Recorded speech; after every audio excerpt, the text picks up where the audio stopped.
안녕하세요. 사실은 제가 이제 문화에 대해서 상당히 관심을 많이 갖고 있는 사람이잖아요. 그냥 정치나 경제는 뭐라 그럴까, 그냥 양념으로 제가 관심을 갖고 있는 거지, 진짜로 관심 있는 건 문화적인 부분입니다. 그런데 이제 문화 하면은 미디어랑 연관이 돼 있어가지고, 미디어에서 다루는 뭐 드라마라든가 영화라든가 이런 것들이 그 한 문화를 기존에 있던 문화를 변화시키고 있어요. 그거를 뭐 미디엄 이퀄 뭐 미디어 뭐 이래가지고 유명한 사람이 얘기를 하기도 했죠. 그러니까 사람은 어떻게 물질 세계에 살기 때문에 그런 거죠. 쉽게 얘기하면. 근데 이렇게 미디어를 통해서 문화가 변화된다는 것은 눈에 잘 보이지는 않습니다. 사람이 감각적으로 인식을 하지 못해요. 뇌까지 가지 못하는 거죠. 그래서 한마디로 얘기해서 요즘 그 쏟아지는 드라마나 영화, 그걸 통해서 한국적인 가치관이 서구적인 가치관으로 그 행동 양식까지 변화를 줄 수 있기 때문에 문화의 변화는 사실 상당히 중요한 겁니다. 근데 한국의 그 드라마나 영화를 보면은 처음 중요한 거는 감독의 능력이잖아요. 연출력. 그리고 둘째로는 그 시나리오 자체가 어떻게 쓰여져 있고 그것을 리메이크 했을 때 어느 정도의 그 자기만의 그 감독 자기만의 그런 어떤 능력으로 그걸 변화시키느냐 뭐 이런 거에 달린 거고요. 또 한 가지는 굉장히 한국은 그 편집 능력 자체가 디테일한 데까지 가 있더라고요. 그리고 카메라맨의 능력도 상당하고요. 물론 뭐 연기력도 훌륭합니다. 그래서 여러 가지 이 요소가 종합돼 가지고 어떤 그 한국의 그 드라마나 영화 산업이 산업으로서의 가치까지 인정받게 되는 거죠. 근데 제가 관심 있는 거는 사실은 한국의 그런 어떤 엔터테인먼트의 산물이 어떻게 성공을 하느냐 이걸 보면요. 첫째 긴장감이 있어서 적절한 속도가 있습니다. 그리고 흥미를 유발을 막 하고요. 그리고 디테일한 그런 면이 참 많아요. 뭐 표정이라든가 실내 장식을 어떤 식으로 했다든가 뭐 이런 디테일한 것도 상당히 그 볼만한 눈요기를 하고 있죠.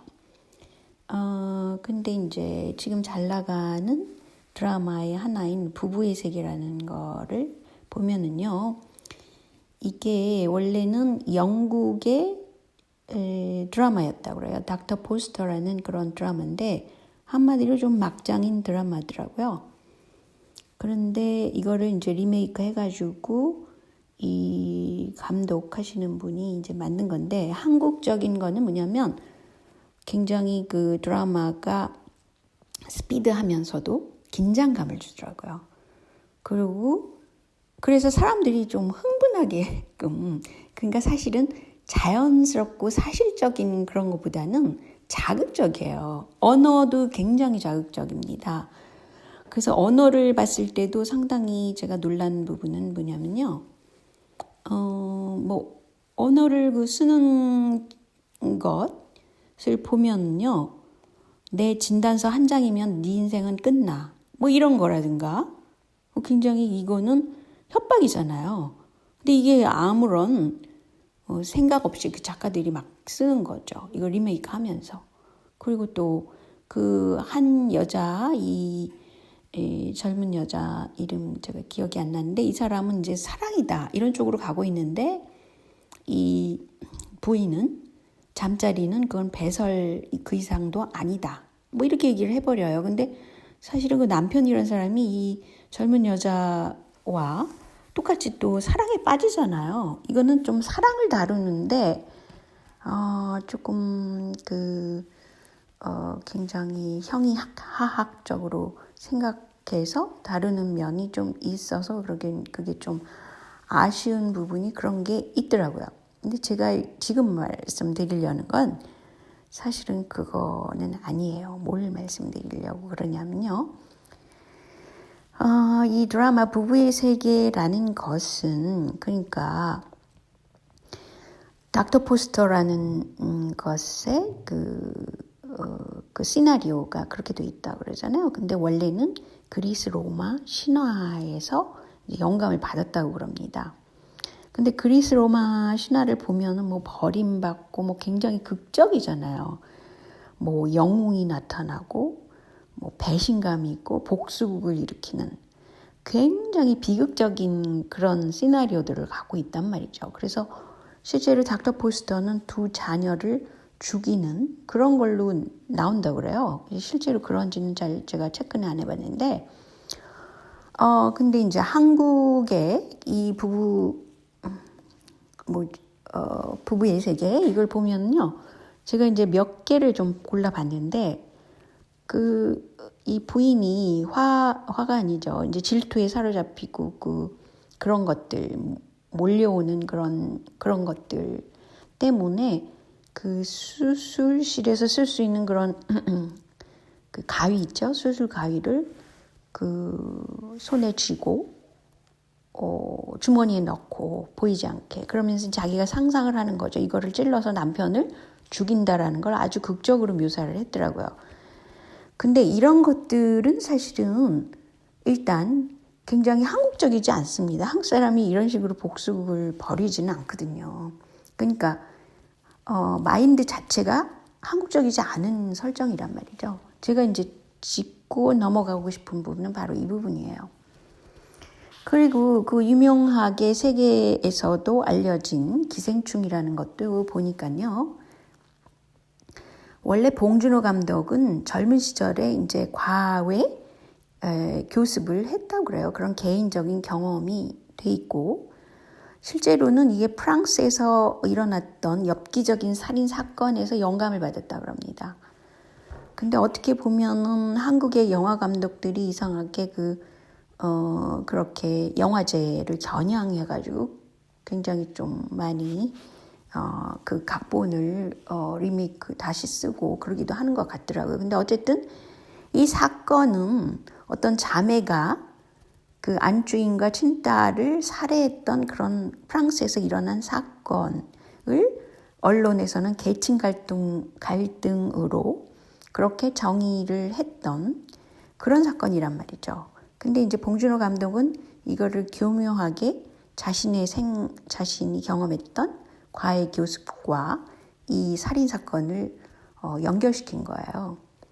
근데 실제로 이 기생충에서는 마지막에 그 정원에서 벌인 파티에서 갑자기 그 살인 사건이 뜬금없이 일어나잖아요.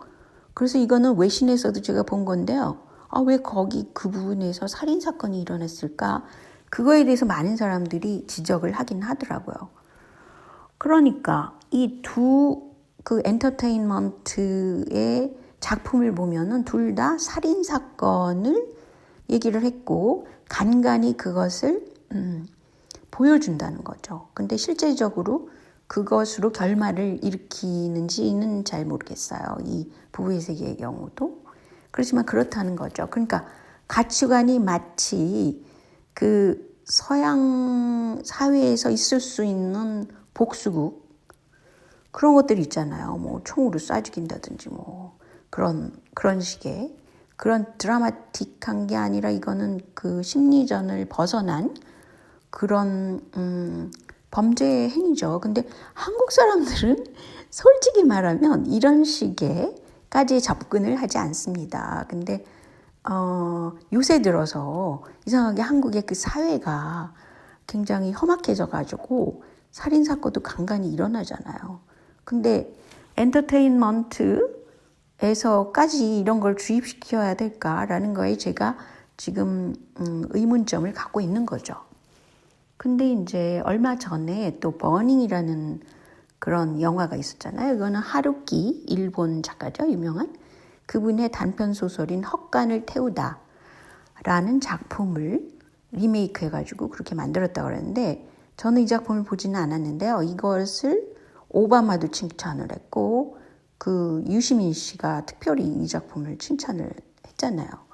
그래서 참 이상하다. 왜 그 평론을 이렇게 제가 얼핏 봤는데 이 작품에 대해서 굉장히 애착을 가지고 그렇게 얘기들을 하더라고요. 근데 보면은 전반적으로 제목에서도 볼 수 있듯이 이거는 불안 심리, 그리고 이 작품 내용에 그 마리화나가 나옵니다.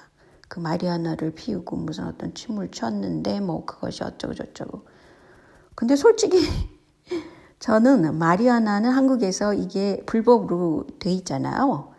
근데 어떻게 저렇게 작품 속에 저거를 집어넣고 그것을 또 유시민 씨는 오히려 그것을 뭐라 그러나요?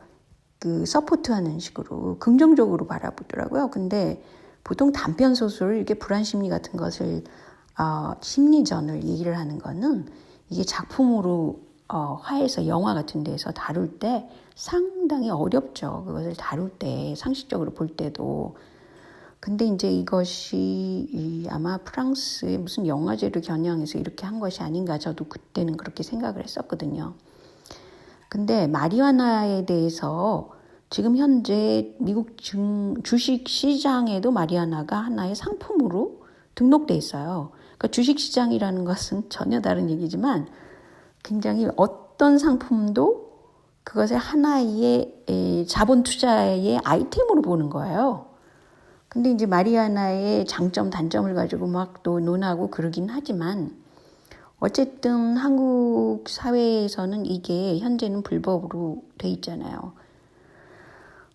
그런데 이렇게 좀 불안 심리 같은 것을 얘기하는 버닝을 가지고 그 민주당 쪽 오바마가 이걸 칭찬했다는 거가 저는 하나의 의문점이에요. 왜 이런 거를 칭찬을 했을까라는 점이죠.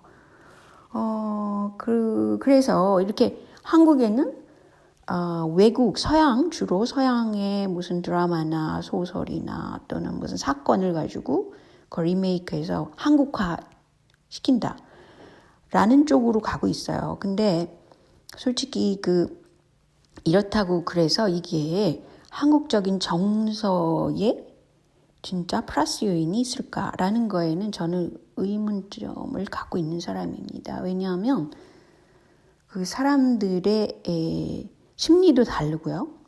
그리고 가치관도 달라요. 저는 서구 사회에서 거의 25년을 산 사람입니다. 그러니까 이 사람들의 약간 또 아무리 백인계라고 그래도 라틴계가 또 북유럽 쪽하고 전혀 다르고 뭐 이성적이고 냉정하고 뭐 이렇잖아요. 영국 사람들이. 그런 점이 좀 있죠. 그리고 이성적이고 라틴계는 굉장히 감성적이고 뭐 이런 굉장히 큰 차이를 보이고 있고요. 그리고 일본 사람들이야말로 굉장히 불안해해요. 개인들이. 그러니까 저는 굉장히 많은 그런 문화를 죄송합니다. 문화를 경험했던 사람이잖아요. 근데 왜 하필이면 한국적인 문화, 가치관, 행동 양식 그것에 어떤 좀 더 깊이 들어간 그런 것들을 좀 더 연구해야 되지 않을까. 특히 연예계인 분들이 말이죠. 그런 것을 생각하지 않을 수 없네요. 왜냐하면 유명한 것들은 대부분 외국 서양에서 따다가 이렇게 했고 다루는 그런 그 진행 과정을 볼 때 항상 왜 갑자기 살인적인 게 또 나올까? 또 이렇게 뭐 마리화나가 한국은 불법인데 그것을 뭐 굉장히 칭찬을 했을까? 뭐 이런 것들에 의문을 갖고 있는 거예요. 그래서 가령 예를 들어서 한국의 드라마가 맨 처음에 성공을 했을 때는 일본에 가서 성공했을 때는 굉장히 애틋하고 감성적이면서 굉장히 터치를 세심하게 했기 때문에 성공한 거잖아요. 그러니까 굉장히 동양적인 데가 있었단 말이죠. 그래서 저는 되도록이면 그리고 이런 동양 문화는 뭐 중동 사람들도 너무 좋아하고 또 남미 계통도 굉장히 좋아해요. 왜냐하면 이 사람들이 전통적인 가치를 좋아하기 때문에 그런 거죠. 그 사람들의 가치랑 굉장히 비슷하기 때문에. 그래서 저는 되도록이면 한국의 그런 갖고 있는 그런 문화 가치 체제를 좀 더 심화시킨 그런 작품들이 많아지기를 바랍니다.